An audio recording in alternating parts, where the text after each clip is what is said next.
할렐루야, 예수님의 사랑으로 성도 여러분을 사랑합니다. 저에게는 서로를 넘긴 딸과 아들이 있습니다. 결혼도 하고 자기 일들이 있어 자주 보기는 어렵지만 가끔 전화도 하고 식사를 하기도 합니다. 그런데 제 아이들은 아직도 저를 아빠라고 부릅니다. 한 번은 이제 나이가도 찼으니 호칭을 바꿔보면 어떠냐고 물어봤습니다. 그러자 아빠는 친구같이 친근해서 좋은데 아버지는 거리가 느껴져 싫다는 겁니다. 그래서 그냥 내버려 두었습니다. 덩치가 산만한 아들이 아빠라고 할 때면 조금 징그럽기도 하지만 저 역시 그럴듯해 불릴 때면 아직 젊은 아빠인 것 같아 들을만하다는 생각이 들기도 합니다.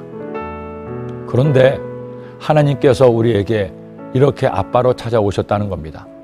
너희가 아들이므로 하나님이 그 아들의 영을 우리 마음 가운데 보내사 아빠 아버지라 부르게 하셨느니라.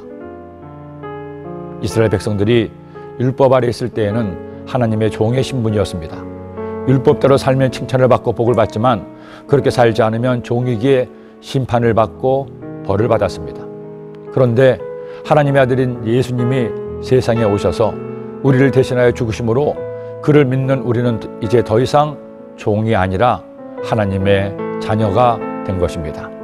그리고 아들이 된 우리의 마음에 아들의 영 성령님이 오셔서 하나님을 주인이 아닌 사랑으로 연결된 아버지, 아빠, 아버지로 부를 수 있게 한 것입니다. 여러분, 얼마나 놀라운 일인가요? 얼마나 위대한 은혜요, 사랑인가요? 이 세상 만물을 만드시고 저 넓은 우주를 창조하신 하나님이 나의 아빠가 되신다니요. 그러니 이제 벌을 받을까 봐, 버림받을까 봐 두려워하거나 걱정할 필요가 없습니다. 율법에 매여 종으로 살았을 때는 그의 행함으로 복도 저주도 받았습니다. 그러나 이제 하나님의 아들, 딸이 되었기 때문에 우리는 어떻게 산다 해도 버림받지 않습니다. 쫓겨나지 않습니다. 단 하나님의 말씀대로 살지 않으면 아빠, 아버지 하나님을 걱정시켜드리고 마음 아프게 하는 불효자, 불효녀가 되는 것입니다. 하나님의 아들, 딸이 되었는데도 하나님을 닮지 않고 계속해서 마귀를 닮는 말과 행동을 한다면 천하의 몹쓸 불효자가 되는 겁니다. 그렇다고 하나님 나라의 호족에서 지어지는 것은 아니라는 것입니다. 하지만 성도 여러분, 그렇게 하나님 마음에 대못을 박는 불효자가 되면 안 되는 것 아닙니까?